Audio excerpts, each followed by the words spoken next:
जी नमस्कार। मैं डॉक्टर दिनेश मिश्रा छत्तीसगढ़ से हूँ और यहाँ नेत्र विशेषज्ञ के रूप में पिछले 30 वर्षों से काम कर रहा हूँ और समाज में फैले जो अंधविश्वास और सामाजिक कुरीतियाँ हैं, इसके लिए हम सन 1995 से काम कर रहे हैं। और इसमें जो आज हमारा विषय है, बहुत ही महत्वपूर्ण विषय है, जो डायन के संदेह में जो प्रताड़ना होती है। आज ही हम एक तरीके से बेटी दिवस भी मनाया जा रहा है, डॉटर्स डे मनाया जा रहा है। लेकिन फिर भी ये बड़े दुख की बात है कि आज भी इस देश में धार्मिक उत्सवों के नाम पर, अनुष्ठान के नाम पर, तंत्र मंत्र के नाम पर महिलाओं को प्रताड़ना का शिकार होना पड़ता है, उनके साथ अत्याचार होता है। जैसे कि शर्मा जी ने कहा, मैं उनकी बातों का पूरी तरह समर्थन करता हूँ। और हमको इस पे सबसे पहले बात करने की जरूरत पड़ती है कि जो डायन की अवधारणा जो है, ये कहाँ से आई है। तो यह जो ऐसी महिला जो हमारे प्रदेश में, हमारे पूरे देश में, मैं आपको बताऊंगा कि 17 प्रदेश जो है हमारे देश के, वहां से डायन प्रताड़ना में के संदेह में प्रताड़ित करने के मामले सामने आते हैं।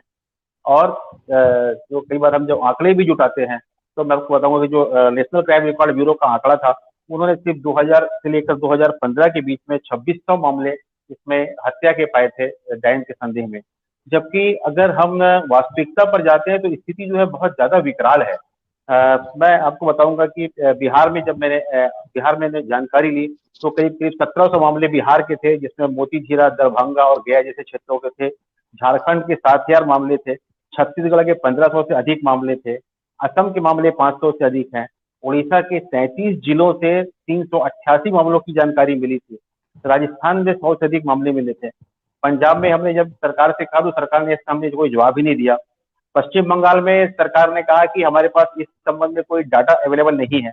महाराष्ट्र में हमने पूरे 46 जिलों से हमने जानकारी मांगी, लेकिन कहीं से कोई डाटे नहीं मिले। तो यह एक प्रकार की जो सामाजिक समस्या है, इसके लिए सरकारें कितनी गंभीर हैं, इस बात का भी आप अंदाजा लगा सकते हैं। कुछ प्रदेशों में इसके संदर्भ में कानून बने तो हैं, लेकिन उस कानून का किस तरह से पालन किया जा रहा है, यह भी एक देखने की चीज है। मैं जब गाँवों में जाता हूँ, मैं देखता हूँ कई बार कि हम मांग करते हैं, लगातार सरकारों से मांग करते हैं, जितनी ग्राम पंचायतें हैं, वहां पर ऐसे पोस्टर लगाया जाए, जैसे पल्स पोलियो के पोस्टर हम लगाते हैं, जैसे लोगों को जानकारी देते हैं कि भाई ये जो डायन के संदेह में जो प्रताड़ना दी जाती है, ये अपराध है, और कोई भी व्यक्ति अगर इस तरह कोई किसी को तंग करता है, तो बिल्कुल उसको कठोर दंड दिया जाएगा। लेकिन उसके बाद भी आज तक किसी ग्राम पंचायत में, पूरे देश की बात कर रहा हूँ मैं, कहीं कोई ऐसे आपको पोस्टर नहीं मिलेंगे। क्योंकि यह एक सामाजिक कुरीति है, और इसको हमको सामाजिक ढंग से ही लड़ना पड़ेगा, और समाज के लोगों को ही लड़ना पड़ेगा। और इस संबंध में मैं आपको जानकारी दूंगा कि बिहार, झारखंड, असम, उड़ीसा, महाराष्ट्र, हरियाणा, पंजाब जैसे बहुत सारे प्रदेशों से लगातार ऐसी घटनाएं आती हैं। हम इसके अगर थोड़ा सा विचार करते हैं कि क्यों ऐसा होता है, इसके बहुत सारे कारण हैं। जो जैसे कि अभी शर्मा जी ने भी कहा, सामाजिक जो अंधविश्वास है अलग अलग मामलों में, यह बहुत हावी है। अशिक्षा की जो बात है, ग्रामीण अंचल में आज भी जो शिक्षा का स्तर है, बहुत ही अधिक कहा जाए नीचे है। हम लोगों को साक्षर तो कर रहे हैं, लेकिन हम उनको शिक्षित नहीं कर रहे हैं। लोग जो है अंगूठा लगाना सीख रहे हैं, नाम लिखना सीख रहे हैं, लेकिन उनमें जो एक शिक्षित व्यक्ति में जो सोचने की क्षमता होती है, वह विकसित नहीं हो पा रही है। स्वास्थ्य सुविधाओं की जो अभाव है, जो बात होती है कि स्वास्थ्य सुविधाएं नहीं है, स्वास्थ्य चेतना नहीं है। अभी हमने कोरोना के समय में देखा है लगातार कि सरकार के, डॉक्टरों के, मीडिया के बार बार कहने के बाद भी कि भाई आप सावधानी रखिए, लोग अभी भी मास्क लगा करके नहीं आते हैं, नहीं दिखाई पड़ते थे। जब कहा जाता था लोगों से कि आप बिल्कुल अब इसमें टीका लगवाइए, तो लोग टीका लगवाने को तैयार नहीं होते थे। लोगों को सावधानियां बताई जाती थी, बल्कि अलग अलग प्रकार के जो तरीके थे, झाड़ फूक के थे। कहीं कोई व्यक्ति कोरोना को देवी मान के पूजा कर रहा है। बिहार में ऐसी घटना सामने आई थी कि कोरोना देवी की लोग पूजा कर रहे हैं, जबकि एक प्रकार का वायरल संक्रमण है। कहीं पर कोई तांत्रिक जो पकड़ा गया, वो कोरोना की झाड़ फूक करते पकड़ा गया। कहीं कोई कोरोना के ताबीज बेचते पकड़ा गया। तो बीमारी की जानकारी और बीमारी से बचने के उपाय, उसकी क्या सुरक्षा होना चाहिए, इस संबंध में भी जानकारी होने की आवश्यकता होती है। दूसरी बात है वैज्ञानिक दृष्टिकोण की। हम जो साइंटिफिक टेम्परामेंट की बात करते हैं, हमारे यहाँ पर साइंटिफिक टेम्परामेंट का जो स्तर है, वह बहुत अधिक नहीं बढ़ पाया है। क्योंकि जो लोग पढ़ाई भी करते हैं, आप मान लीजिए अगर कोई व्यक्ति इंजीनियर भी बन जाता है, या कोई व्यक्ति उच्च शिक्षित भी है, लेकिन उसमें कोई जरूरी नहीं कि उसमें साइंटिफिक टेम्परामेंट बहुत अच्छा होगा। वो अपने विषय में मास्टर जरूर है, लेकिन वह उसके अलावा जो बाकी जानकारियां हैं, सामाजिक परिस्थितियां हैं, सामाजिक विभिषिकाएं हैं, सामाजिक कुरीतियां हैं, गलत परंपरा है, उसके संबंध में उसे कई बार कोई लेना देना नहीं होता, जो भी एक प्रकार के अंधविश्वासों के बढ़ने का कारण होता है। और एक कारण गरीबी का जो है कि बहुत सारे क्षेत्रों में अभी भी लोग जो है इलाज के लिए उनके पास समस्या है, आर्थिक समस्या है, संसाधन की समस्या है, अस्पताल पहुंचने की समस्या है, इस कारण भी लोग ऐसे अंधविश्वासों को मानते हैं। हमने कुछ सर्वेक्षण भी किया है, मैं आपको बताऊंगा। ऐसी महिलाएं, किन महिलाओं के साथ ऐसी घटनाएं होती हैं, आपको मैं बताऊंगा। अशिक्षित महिलाओं की संख्या बहुत ज्यादा है, गरीब परिवार की, ऐसी महिलाएं जो विधवा हैं, जो बेवा हो गई हैं, या जिन महिलाओं को उनके पतियों ने छोड़ दिया है, परित्यक्ता हैं, दलित वर्ग की महिलाएं हैं, पिछड़े वर्ग की महिलाएं हैं, ऐसी महिलाएं जो कुरूप हैं या विकलांग हैं या मानसिक रूप से अस्वस्थ हैं। क्योंकि आपने कभी नहीं सुना होगा किसी बहुत बड़े घर की महिला को, किसी अमीर घर की महिला को किसी ने कहा है डायन है या उसे मारा पीटा गया है। ऐसे परिवार जिनके पास में कोई सुरक्षा का साधन नहीं होता, ऐसी महिलाएं जिनको कोई बचाने वाला नहीं होता, ऐसी महिलाएं अधिकांशतः डायन प्रताड़ना के मामलों में प्रताड़ना की शिकार होती हैं। और ये कौन करता है, इसमें एक बड़ी भूमिका गांव में बैगा की होती है। बैगा वह व्यक्ति होता है, बैगा, गुनिया, पंडा, अलग अलग भाषाओं में इसे कहा जाता है तांत्रिक। ये कई बार इनके ऊपर लोग विश्वास करते हैं, और हमारी जो सामाजिक परिदृश्य ऐसा भी है कि कई बार गांव में अगर किसी की भैंस भी गुम जाती है तो वो लोग उसका पता पूछने बैगा के पास जाते हैं। चोरी हो जाती है, चोर का पता पूछने जाते हैं। कुछ स्थानों पर तो पुलिस का ये हाल है, वो बैगा से पूछती है कि चोर कहाँ मिलेगा। तो ये जो व्यक्ति है, इन पर लोग भरोसा करते हैं।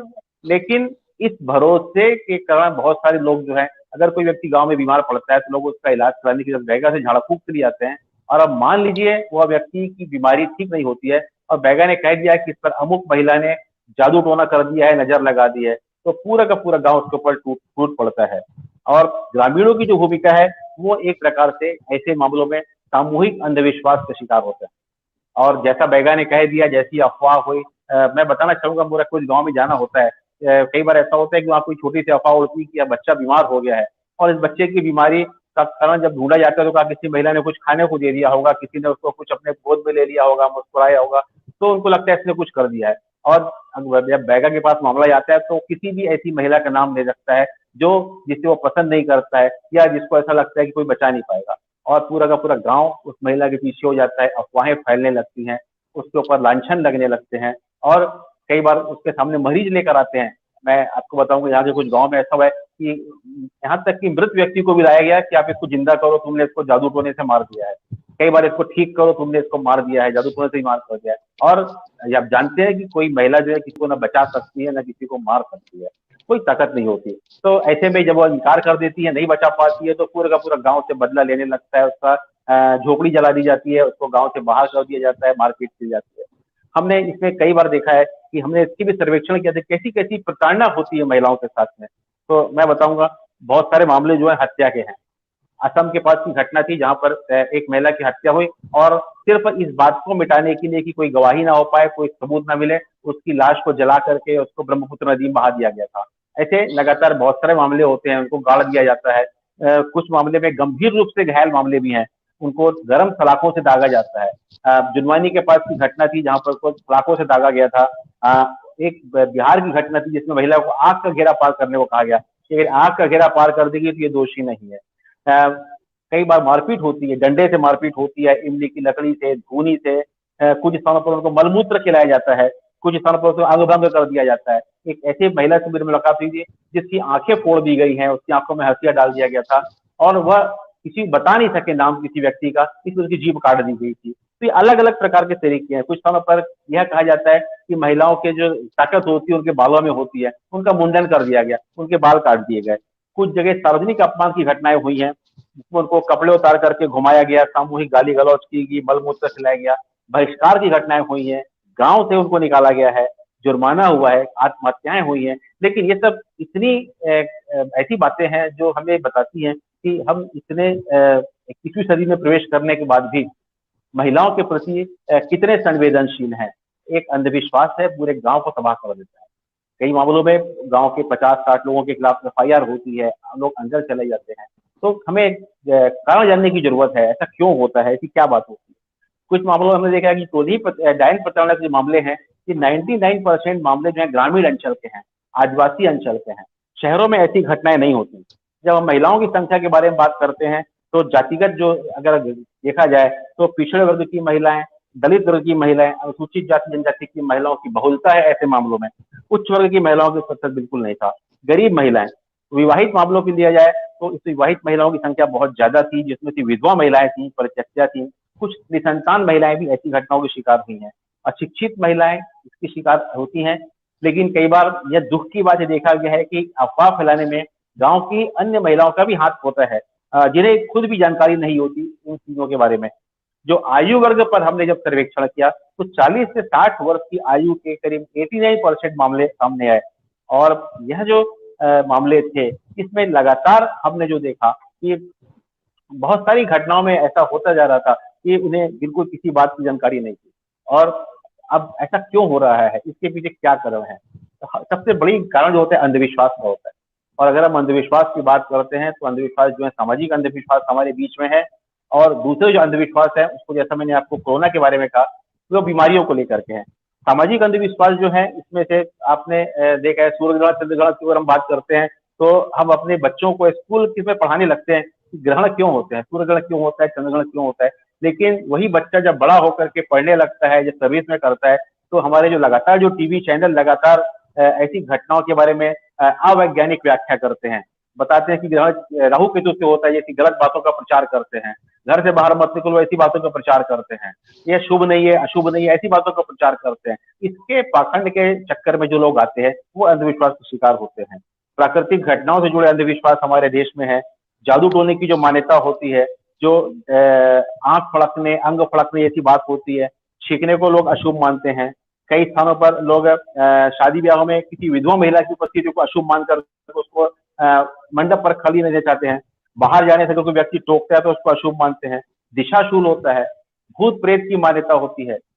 मैं आपको बहुत सारे लोग अभी भी जो है हमारे देश में शिक्षा के बावजूद भी भूत प्रेत जैसी बातों पर भरोसा करते हैं, जबकि भूत प्रेत जैसी किसी बात का अस्तित्व नहीं है। हम पिछले 25 सालों से लगातार गांवों में घूमते हैं। मैं आपको बताऊं, यहाँ पर हरेली में ऐसी घटनाएं बहुत होती हैं डैन प्रताड़ना की। तो हरेली में अमावस्या होती है, जुलाई का महीना होता है, सावन का महीना होता है, और ऐसे में जब लोग बाहर निकलती हैं तो उनको पकड़ लिया जाता है कि जादू करने जा रही थी, जबकि वास्तव में वे महिलाएं जिसके घर में शौचालय नहीं है, जिसके घर में सुविधा नहीं है, वह कई बार अगर बाहर निकलती है किसी काम से तो उसको लोग घेर लेते हैं, पकड़ लेते हैं। तो इसके विरोध में भी हम लगातार गाँव में जाते हैं, लोगों से बातचीत करते हैं। जो बहुत सारे अंधविश्वास है, इसकी भूत मूत से मुक्ति के लिए जो ताबीज दिया जाता है, जब भूत प्रेत ही नहीं होता तो ताबीज की बात है। ऐसे आपने देखा होगा गया के, बिहार के, बंगाल के, झारखंड के, छत्तीसगढ़ के बहुत सारे समाचार पत्रों में विज्ञापन आते हैं कि भूत प्रेत से मुक्ति के लिए ताबीज मिलता है। जो ऐसे तांत्रिक हैं जो लोगों को ठगते हैं, लोगों को ठगी करते हैं, लोगों को धोखा देते हैं, ऐसे तांत्रिकों के खिलाफ भी जरूरत है हमको लोगों को जागरूक करने की कि भाई ऐसी कोई बात नहीं होती है, ऐसा कोई ना जादू होता है ना टोना होता है। कई बार लोग जो चमत्कारिक अंगूठी की जो बात होती है, इसके बारे में लगातार आपने देखा होगा मीडिया में ऐसे विज्ञापन भी आते हैं कि कोई खास अंगूठी पहनोगे तो आपका भविष्य बन जाएगा, आपकी कुछ दिनों में शादी हो जाएगी, आपके सारे काम बन जाएंगे, आपकी नौकरी लग जाएगी। लेकिन यह सब जो बातें हैं धीरे धीरे किसी व्यक्ति को अंधविश्वास की ओर ले जाती हैं, जिससे हमको बचाने की आवश्यकता है। दूसरी जो बात स्वास्थ्य से जुड़े अंधविश्वास जो होते हैं, तो इसमें जो पीलिया की झाड़ फूक होती है, जैसा मैंने कोरोना के बारे में कहा, काजल लगाने की जो बात होती है, कुछ स्थानों पर लोग सलाखों से दागते हैं बच्चे को अगर पेट में दर्द हो रहा है, बीमार है। कुछ स्थानों पर मानसिक रोगी को कहा जाता है कि इसे किसी अदृश्य शक्ति ने पकड़ लिया है, नजर लगा दिया है। हाँ, बहुत सारे लोग कहते हैं कि भाई इसको नजर लगने से बच्चा बीमार हो जाता है, यह पुरानी मान्यता है। मैं आंखों का डॉक्टर हूँ, मैं आपको बताऊंगा कि जो हमारी नजर है वह ऐसी होती है, या तो अच्छी नजर होती है जिससे हमको बिना चश्मे के दिख जाता है, और दूसरी नजर जो होती है उसमें व्यक्ति को चश्मा लगा के दिखता है। ऐसी कोई नजर नहीं होती जो किसी को बीमार कर सके। और हम साथ ही साथ गांव में यह बात बताने के साथ ही कहते हैं कि किसी महिला में इतनी ताकत नहीं होती कि किसी को जादू टोने से मार सके या बीमार कर सके, क्योंकि किसी भी व्यक्ति में ऐसी ताकत नहीं है जो किसी को मार सके। इसलिए किसी महिला पे ऐसा आरोप लगाना पूरी तरह से गलत है, और उसको प्रताड़ित करना पूरी तरह से गलत है, क्योंकि इसी अंधविश्वास के कारण दैनिक प्रताड़ना की बलि, बच्चों की बलि दिया जाना, पशु बलि होना, इंसानों की बलि होना, ऐसे बहुत सारे जो इसके दुष्परिणाम हमारे सामने आते हैं। हम इस पे बात करते हैं। धन्यवाद। जी जी। हाँ।